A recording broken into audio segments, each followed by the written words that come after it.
तो इसका बेटा अगर देखे तो मैं उससे हाथ जोड़ के कहती हूँ कि प्लीज़ अपनी माँ को अकेला ना छोड़ो। इस उम्र में उसको ज़रूरत है आप सबकी। उस बेचारी को सांस का मसला है, खुदा न खास्ता उसका सांस रात को उखड़ जाए तो वो क्या करे बेचारी। हम गरीब लोगों की मदद करते हैं और इंशाल्लाह करते रहेंगे। आपसे रिक्वेस्ट की जाती है कि हमारे चैनल को नेकी समझकर सब्सक्राइब करें। हमारे जितने ज़्यादा सब्सक्राइब या व्यूज़ होंगे उतने ज़्यादा गरीब घरों की मदद होगी। जज़ाकल्लाह। बिस्मिल्लाहिर्रहमानिर्रहीम। अस्सलाम वालेकुम। मैं उम्मीद करती हूँ कि आप सब खैर खैरियत से होंगे और अल्लाह का शुक्र है हम भी ठीक हैं। एक और बेबस माँ जिनके घर हम आए हुए हैं, बाबा जी को राशन देने आए थे तो पता चला कि ये अम्मा भी जो हैं ये उनसे भी ज़्यादा बेबस है। मैं कहती हूँ एक घर को देखते हैं तो दूसरा देखते हैं तो उससे भी ज़्यादा बेबस होता है। अम्मा जी के 4 बच्चे थे, 4 बेटे, 3 बेटे थे वो पोलियो से फोत हो गए। उनको पोलियो का मर्ज़ था। बहुत संभाला अम्मा ने, बहुत कोशिश की। मज़दूर थे, पोलियो की वजह से मज़दूर हो गए थे, तीनों फोत हो गए।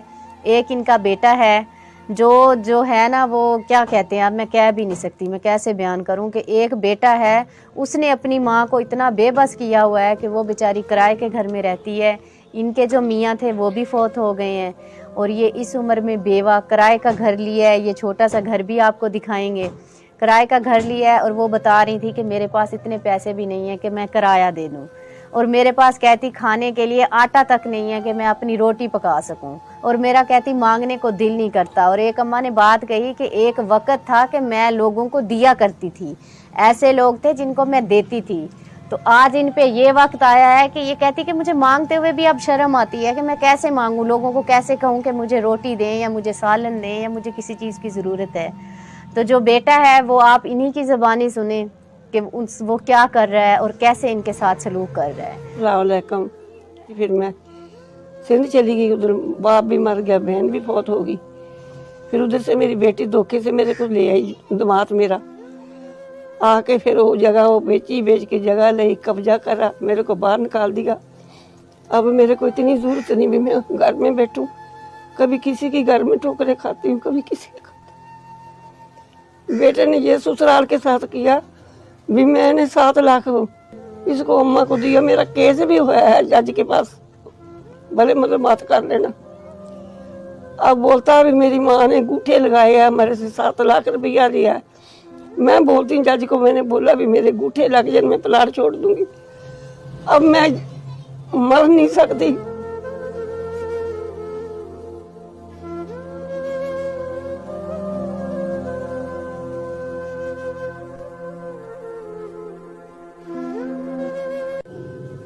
इतनी दुखी है अम्मा जी कि उनसे बात नहीं कर पा रही। जाहिर बात है जब औलाद हो के इस तरह का हरकत करती है ना तो बहुत मुश्किल होता है अपनी औलाद के बारे में बयान करना। तो मैं कहती हूँ मैंने इससे बेबस ज़्यादा माँ आज तक दुनिया में नहीं देखी कि एक बेटा हो के अपनी माँ के ऊपर जो है उसने केस किया हुआ है कि मेरी माँ ने मुझसे 7 लाख ले लिया था और ये जो प्लाट है ये मेरा है। ये बता रही हैं कि इधर कहीं जगह पे ना कुछ छोटा मोटा प्लाट है इनका। ये कहती हैं कि वो अगर मुझे मिल जाए तो मैं अपने घर में रह सकूं। मैं धक्के खा रही हूँ दर बदर, कभी किसी के घर किराए में, कभी किसी के घर किराए में। धोखे के साथ ना अंगूठे लगवाए नहीं लाए बेटा, उन्होंने खुद ही बना लिया। खुद ही बना लिया। वो कहती मैंने अंगूठे भी नहीं लगाए हैं, खुद ही अपनी तरफ ही बना लिया। जाली स्टाम्प बेटिया ने अंगूठे लवाते आपने बेटिया ने जाली स्टाम्प बनाया हुआ है और वो केस जो है अम्मा जी के ऊपर उन्होंने किया हुआ है। अगर अम्मा जी अब बेचारी क्या कर सकती है, जिसके पास एक वक्त के लिए खाना भी मुयसर नहीं है, वो कहाँ केस लड़े, और वो भी अपनी औलाद से। तो शर्म आनी चाहिए। मैं कहती हूँ ऐसी औलाद को, ऐसी औलाद ना होने से इंसान बेहतर है। वो जो बेचारे मजदूर थे, चलो वो जिंदा होते तो चलो इनका दिल तो लगा रहता कम से कम। अल्लाह ताला ने वो ले लिए और जिसने जलील करना था वो जिंदा है और वो जलील कर रहा है। 3 बार कीता, तीसरी बार हूं। एक बार तो नशा दे के सिट्टे है, सबनू पता। अम्मा जी बता रही हैं कि नशा दे के इनका बेटा इनको फेंक आया था। वो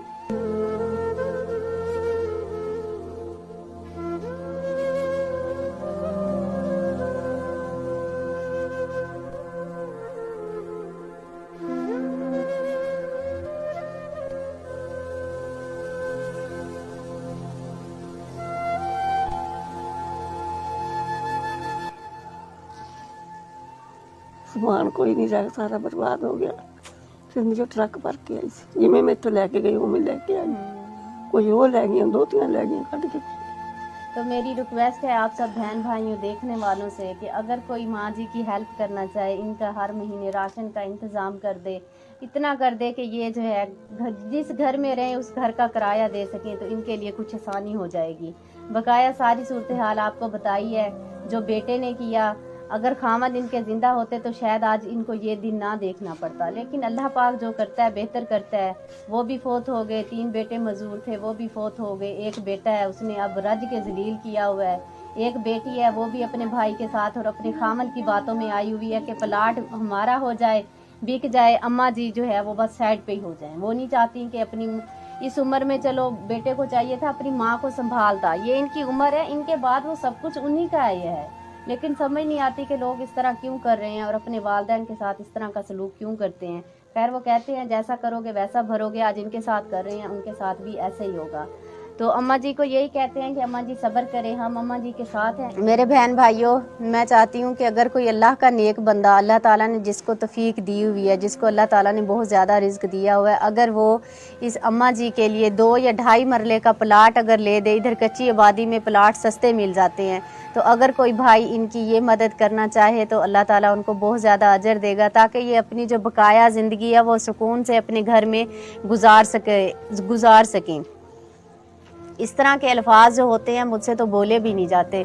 इस उम्र में अकेली हैं, तन्हा, बेबस, कोई इनका सहारा नहीं है, कोई इनके साथ रहने वाला नहीं है। तो अगर कोई 2-2.5 मरले का प्लाट मिल जाए तो इनको अपना घर मिल जाएगा और ये सुकून से अपनी बकाया ज़िंदगी गुजार सकें। आखिर ये कब तक जो है किराए के घरों में, और किराया भी वो अफोर्ड नहीं कर पाती।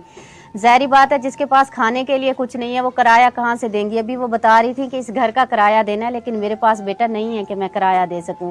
तो अम्मा जी की जितनी हेल्प हो सकी हम अपनी तरफ से करेंगे और आपसे भी गुजारिश करते हैं कि आप लोग प्लीज़ ज़रूर इस अम्मा जी की मदद करें, इनके लिए कोई घर का इंतज़ाम कर दें, तो आप सबको अल्लाह ताला बहुत अजर देगा। ये छोटा सा घर है अम्मा जी ने जो किराए पे लिया हुआ है, जिसका किराया भी अम्मा जी नहीं दे पा रही।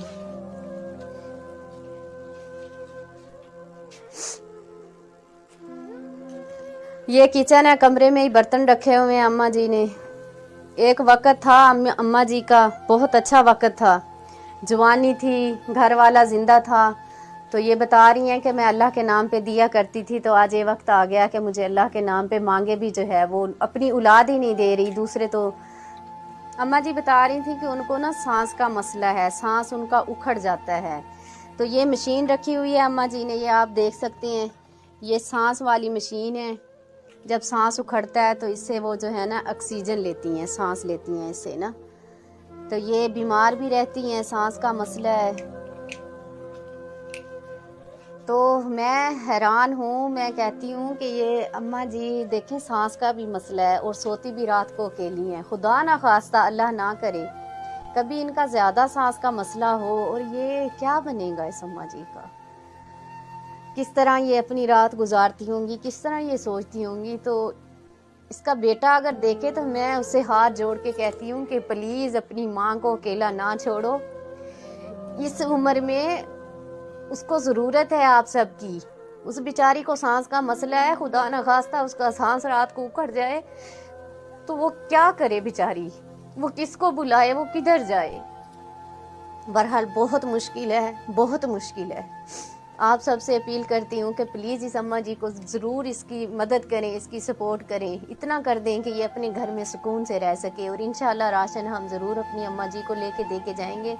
हमसे जो हो सका हम अम्मा जी के लिए करेंगे, और आपसे भी दरख्वास्त करते हैं कि प्लीज़ इस अम्मा जी का जो है ना आप लोग ज़रूर साथ दें। जज़ाकल्लाह।